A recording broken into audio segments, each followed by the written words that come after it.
Información precisa, completa, veraz, objetiva e independiente. Directo a tu pantalla. Voz de América en RCR 750.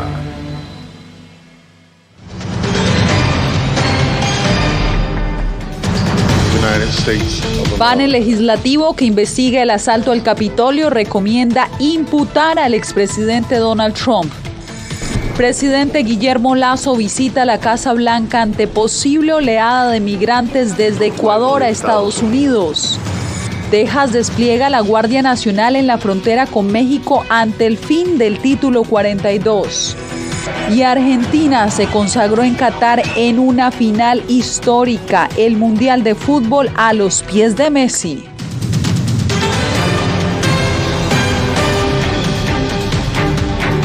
¿Qué tal? Bienvenidos. Iniciamos esta semana con la audiencia final de la Comisión de la Cámara de Representantes que investiga el asalto al Capitolio del 6 de enero del 2021. El panel concluyó que el expresidente Donald Trump tuvo responsabilidad y recomendó al Departamento de Justicia formularle cargos criminales. Diva Lizeth Cash tiene más detalles. Diva, ¿cuáles son los cargos y qué viene de aquí en adelante? Yasmín, buenas tardes. Finalmente, así es, el comité destapó todas sus cartas y con decenas de evidencias, testimonios y cartas argumentó al Departamento de Justicia por qué debe imputar cargos criminales al expresidente Donald Trump, un hecho sin precedente en la historia de los Estados Unidos. El comité dice que, sugiere imputar varios cargos, entre ellos obstruir un procedimiento oficial, conspirar para defraudar a Estados Unidos, incitar a una insurrección y conspirar para hacer una declaración falsa. Pero escuchemos algunas de las declaraciones o pronunciamientos de los miembros de este comité. El 6 de enero de 2021 fue la primera vez que un presidente estadounidense rechazó su deber constitucional de transferir el poder pacíficamente al siguiente. En reiteradas llamadas personales y reuniones en persona, Donald Trump presionó a los funcionarios electorales estatales y dijo a los legisladores que adulteraran los resultados oficiales de las elecciones. Y de esta manera, unánimemente los 9 miembros de este comité votaron a favor de esta imputación de cargos por parte del Departamento de Justicia.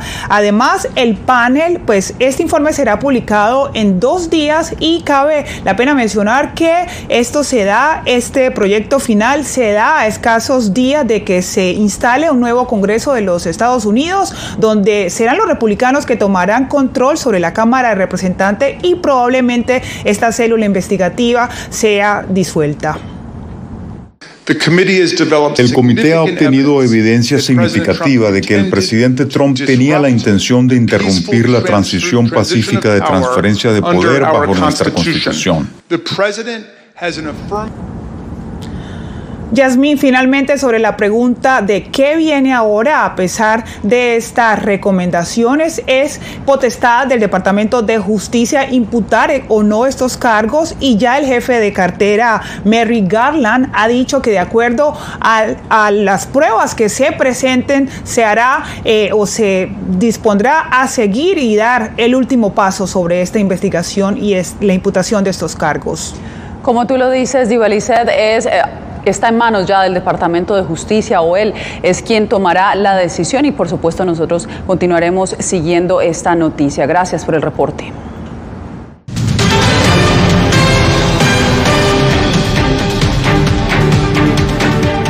A la Casa Blanca llegó este lunes el mandatario de Ecuador, Guillermo Lasso. El presidente Joe Biden interrumpió sus vacaciones para recibirlo y abordar la cooperación migratoria y de seguridad. Jorge Agobián nos acompaña en vivo con los pormenores. Jorge, adelante. Yasmín y toda la audiencia del Mundo al Día, pues sí, esta reunión duró 1 hora, estuvieron allí presentes los principales miembros de los gobiernos de los 2 países, entre ellos los cancilleres de Ecuador y el secretario de Estado de Estados Unidos. El tema principal, el de seguridad. El presidente Joe Biden invitó a su homólogo ecuatoriano a trabajar juntos en programas de financiamiento conjuntos sobre el tema de seguridad y sobre el tema de las cárceles en Ecuador, destacando la actual crisis de seguridad que existe en el país sudamericano, además el número récord y el incremento del narcotráfico en ese país. Hemos logrado avances históricos en materia de migración y esta tarde discutiremos cómo podemos profundizar nuestra seguridad y nuestra asociación económica aún más de lo que es ahora. Eso incluye nuestros nuevos programas de inversión conjunta que abordan las necesidades de seguridad del sistema penitenciario de Ecuador, su sector judicial y su seguridad marítima.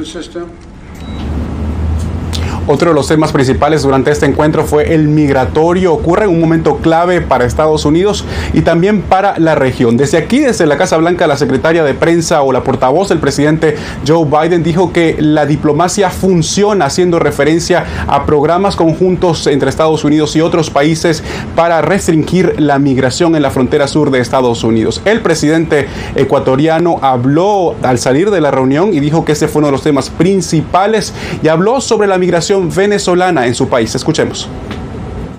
Hemos hablado de migración y a la migración como consecuencia de problemas de la economía en muchos países de América Latina, y hemos ratificado nuestro compromiso de seguir apoyando, como lo hemos hecho, al fenómeno migratorio, especialmente de Venezuela en Ecuador. El presidente Lasso no mencionó el número récord de ciudadanos de su país que han ingresado a Estados Unidos de manera irregular durante el año 2022. Esta reunión y sobre todo el tema de migración ocurre en un momento clave, como lo decía al principio, pues el próximo miércoles 21 de diciembre se terminará el título 42, una medida que deportaba de manera inmediata a los migrantes que llegaban a la frontera sur de Estados Unidos. La Casa Blanca ha dicho que se mantendrán las deportaciones si las personas que llegan a la frontera no tienen la documentación o han sido perseguidos en sus países de origen. Yasmín, vuelvo contigo. Jorge, y justamente a 2 días de que expire el título 42, varios estados republicanos le están pidiendo a la Corte Suprema que frene la derogatoria del mandato. El gobernador de Texas es uno de ellos y desde ya ha establecido nuevas medidas de contención en la frontera. Laura Sepúlveda nos amplía. Camiones atravesados para fungir de muro fueron dispuestos por la gobernación de Texas para contener a los miles de inmigrantes que desde hace más de una semana se aglomeran en puntos de cruce fronterizo. Además de estas barricadas de contenedores, estamos construyendo más muros fronterizos y cercas de alambre de púas. Desplegamos la Guardia Nacional a través de la frontera para hacer retroceder a los inmigrantes ilegales. Asignamos al Departamento de Seguridad Pública para arrestar a inmigrantes ilegales en Texas. Declaramos a los cárteles como organizaciones terroristas. Migrantes aguardan pacientemente a su turno para presentarse ante autoridades migratorias estadounidenses. Desde el principio dije que podía decretarlo cuando sintiera que los solicitantes de asilo o nuestra comunidad no estaban seguros, y realmente creo que hoy nuestros solicitantes de asilo no están seguros, ya que tenemos cientos y cientos en las calles y esa no es la forma en que queremos tratarlos. Las autoridades de la ciudad fronteriza de El Paso calcula que reciben un promedio de 1.700 migrantes a diario. Algunos llegan a puntos fronterizos solicitando protección y otros cruzan la frontera sin someterse a registro alguno. Temperaturas de 7 grados bajo cero se registran en medio de un invierno que para muchos es algo novedoso. El alcalde de El Paso considera que el clima los pone en riesgo y por eso decretó un estado de emergencia. Siento demasiado afligido al ver que otros seres humanos igual que yo, solo porque tienen otra nacionalidad, tienen la oportunidad de ingresar y nosotros no. Nosotros también somos seres humanos igual que ellos. No sé por qué las leyes son para unos y para otros no, la verdad. Por su parte, organizaciones pro-inmigrantes se unen a lo largo de la frontera para reunir ayudas y ofrecer albergue a estas personas. Laura Sepúlveda, Voz de América, Texas. También en la frontera entre Arizona y México reina la incertidumbre en torno al título 42. La comunidad migrante teme que a último momento cambie la decisión y se prolongue la medida que les ha impedido por 3 años pedir asilo en Estados Unidos. Paula Díaz con el reporte. Organizaciones inmigrantes en Arizona esperan con cautela que el título 42, la medida que permite deportar a los migrantes en la frontera para evitar la propagación del COVID-19, termine este 21 de diciembre tras permanecer en vigencia 2 años y 9 meses. Sí hay mucha emoción, pero al mismo tiempo hay mucha prudencia porque ya a lo largo de estos 2 años, 9 meses, hemos aprendido, tanto ellos como nosotros, por la mala, que cualquier cosa puede pasar. El activista afirma que el título 42 no está protegiendo a los ciudadanos en Estados Unidos de contraer COVID, pero sí deja a cientos de migrantes que huyen de violencia y persecución en sus países vulnerables a secuestros y abusos en las ciudades fronterizas.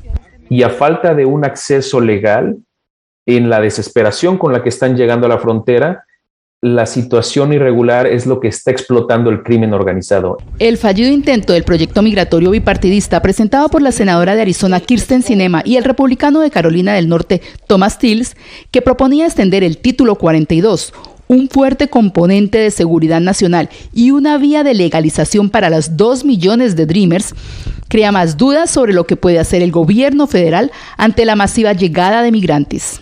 Definitivamente hay incertidumbre en Arizona y en la frontera porque no se sabe lo que va a pasar y más es pues la gente que está viviendo esto, la gente que está en Nogales, Sonora. Mientras tanto, en ambos Nogales, las autoridades coordinan esfuerzos para prepararse ante una llegada masiva de migrantes a la línea fronteriza en los próximos días.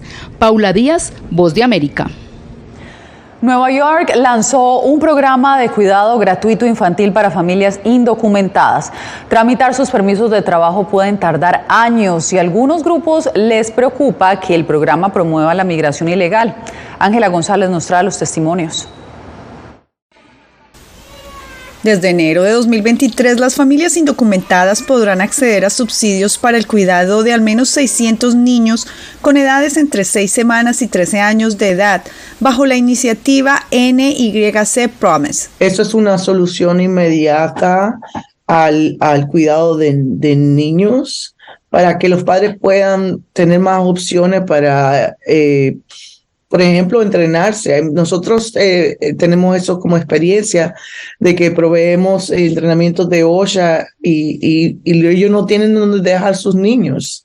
La Colmena es una de las organizaciones a cargo de la distribución de estos subsidios. Yo creo que el inmigrante tiene derecho a trabajar. De hecho, nosotros trabajamos con jornaleros y jornaleras y es totalmente permitido hacer una jornada de trabajo. El programa cuenta con $10 millones y es un alivio para los nuevos migrantes, según dijo el alcalde Eric Adams. Tuve la suerte que mi mamá lo pudo cuidar a mi hija, pero yo sé que eso no es la situación de todos. Sin embargo, algunos sectores han mostrado preocupación ante la posibilidad de que el programa incentive el trabajo ilegal, teniendo en cuenta que tramitar casos de asilo y permisos de trabajo puede tardar un promedio de 4 años. Las personas que no tienen los papeles legales para trabajar, desafortunadamente es difícil, que es verdad que no pueden trabajar porque es ilegal y en contra de la ley migratoria. Para calificar para este programa, las familias deben demostrar que sus ingresos están en un 300% por debajo de los niveles de pobreza federales. Ángela González, Voz de América, Nueva York. En Hawái, una fuerte turbulencia dejó heridos a unos 36 pasajeros de la aerolínea Hawaiian Airlines este domingo. Casi una docena de ellos resultaron gravemente heridos. El Servicio Médico de Emergencia de Honolulu informó que 11 personas fueron trasladadas a múltiples salas de emergencia en estado grave y otras 9 llegaron en situación estable. La agencia dijo que las heridas incluían una lesión grave en la cabeza, laceraciones, hematomas y pérdida del conocimiento.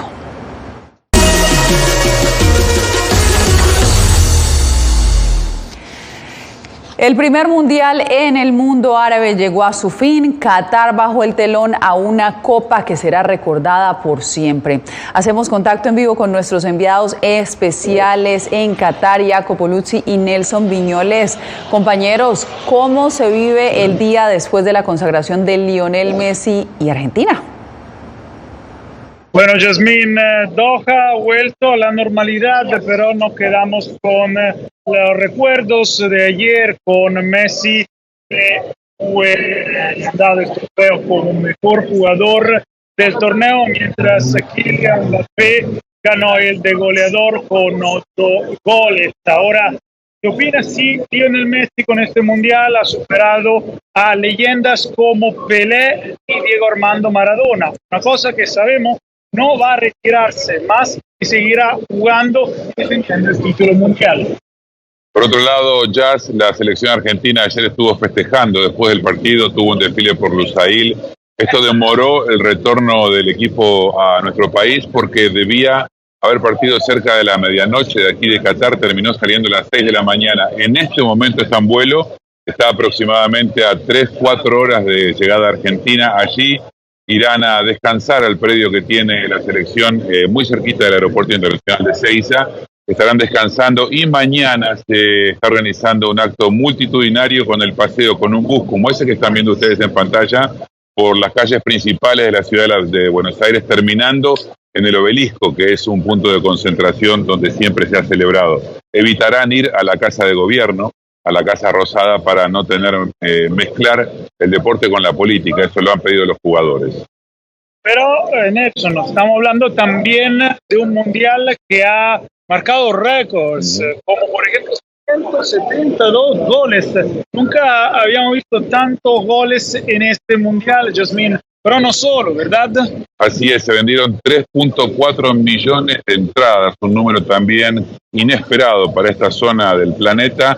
Y han llegado a este país 1.4 millones de visitantes, un poco menos de lo que se tenía planeado porque muchos de los países europeos no trajeron demasiados visitantes, pero de todas maneras Qatar pudo albergar 1.4 millones de visitantes que hoy casi se han ido el 70%, podemos decir. Por eso este Suwaqif, que usualmente estaba repleto de gente, ahora tenemos un poco más de lugar para disfrutarlo. Se ha vuelto a la normalidad y con este enlace terminamos esta cobertura, Yasmín. 33 días de aquí y ahora volvemos a Washington. Pues muchas gracias, Jacopo Luzzi, Nelson Viñoles, por estos 33 días de información más allá de la cancha. Gran trabajo el que hicieron. Gracias.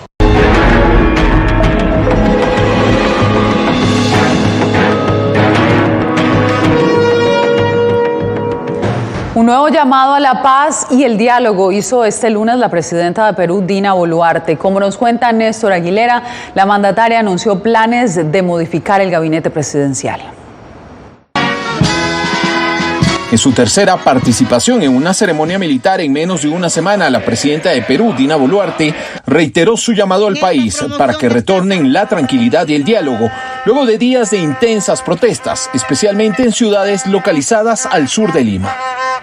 Reitero mi llamado a toda la clase política a unirnos para lograr el retorno a la paz, la tranquilidad y la estabilidad que tanto deseamos recuperar.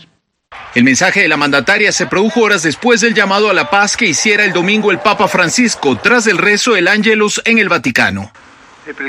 Oremos también por la paz, para que cese la violencia en ese país y se inicie el camino del diálogo para superar la crisis política y social que aqueja a la población. De otro lado, el presidente de México, Andrés Manuel López Obrador, en las últimas horas se mostró partidario y reiteró la voluntad de su gobierno de otorgar asilo diplomático al expresidente peruano Pedro Castillo y sus familiares cercanos. Nosotros tenemos las puertas abiertas de México para el presidente de Perú, para su familia, para todos los que se sientan acosados, perseguidos. El Departamento de Estado de Estados Unidos, a través de un comunicado, aseveró que el secretario Antony Blinken alentó a las instituciones y autoridades civiles peruanas a redoblar esfuerzos para realizar las reformas necesarias y salvaguardar la estabilidad democrática. Néstor Aguilera, Voz de América. En Colombia, el grupo guerrillero ELN anunció este lunes un cese al fuego unilateral para el periodo de vacaciones de Navidad y Año Nuevo. El Ejército de Liberación Nacional, que está en negociaciones de paz con el nuevo gobierno de Colombia, informó en un video publicado en sus redes sociales que la tregua duraría desde la Nochebuena hasta el 2 de enero y se aplicaría solo a las fuerzas militares y policiales, enfatizando en que se defenderían en caso de ser atacados.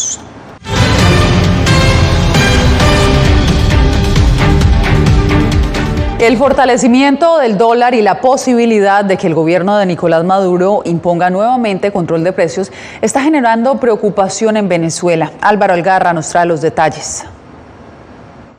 El jefe de Estado venezolano Nicolás Maduro acordó recientemente retomar luego de 2 años una política de control de precios en más de 40 productos de consumo masivo para luchar contra la especulación que, a su juicio, ha disparado la inflación y ha afectado el mercado cambiario en las últimas semanas. Que vuelvan los tiempos difíciles. ¿O quieren que vengan tiempos mejores, de estabilidad, de tranquilidad, de ganar? El economista y miembro del Observatorio Venezolano de Finanzas, José Guerra, considera que la posible implementación de controles se traduce en una involución.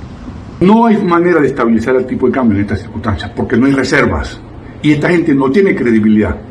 Un consumidor compartió con La Voz de América su preocupación de que regrese la aguda escasez experimentada en años recientes. Básicamente lo que vivimos en el 2017, recordar las colas, recordar la escasez, recordar que eso genera sin duda alguna una limitación de los productos, porque obviamente quienes creen en Venezuela y han aportado en el crecimiento de los supermercados se van a volver otra vez en la amenaza de reducir sus gastos.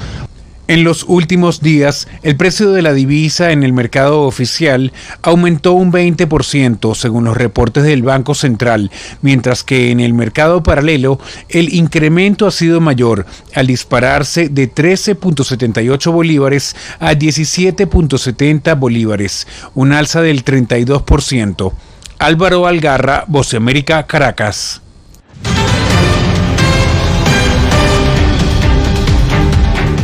La reconocida caricaturista venezolana Raima Zuprani informó que se aleja de la dura crítica política que la caracteriza para presentar un nuevo proyecto que evoca lo mejor de la gastronomía y el humor de su país. José Pernalete nos cuenta de qué se trata. ¿Quién no ha usado una agenda para organizar sus actividades? Pero la caricaturista venezolana Raima Zuprani espera que un calendario con ilustraciones ofrezca una experiencia distinta. Zuprani se caracteriza por sus trabajos mordaces sobre la política de su país, pero en esta época decembrina presenta un calendario 2023 que evoca a la gastronomía venezolana. El tema gastronómico también lo elegí precisamente por eso, porque es uno de los temas que más nos unen. La mesa nos une, la mesa es una terapia grupal y además hay platos que solamente los podemos elaborar estando juntos, estando en grupo. Y bueno, y nos evoca nuestro pasado, nuestro presente, nos evoca lo que somos. ¿Qué comes que adivinas? Así se llama la agenda de Raima. Además de las comidas características de los venezolanos, cada mes cuenta con frases y anécdotas que le recuerdan a esta comunidad su origen. Bueno, todas las caricaturas que hay en la agenda, todas tienen humor. O sea, el humor es el hilo conductor. El humor es lo que realmente se expresa en esa forma inteligente de darle jocosidad a ciertos temas, ¿no? Raima siente en carne propia el desprendimiento forzado al estar lejos de su tierra. En Venezuela es objeto de persecución por su mordaz crítica. Con sus caricaturas también relata esa nostalgia. José Pernalete, Voz de América, Miami. Cuando uno ve Cerramos con los festejos en el Obelisco de Buenos Aires tras la victoria de Argentina sobre Francia en la Copa de la Final del Mundo. Las imágenes le han dado la vuelta al mundo y seguramente se quedarán para la historia. Miles de fanáticos celebraron el tricampeonato de la albiceleste en el torneo de fútbol más importante del planeta, luego de alcanzar el título en 1978 y 1986. Con esto me despido por hoy. Nos vemos mañana. Radio Caracas Radio presentó Voz de América.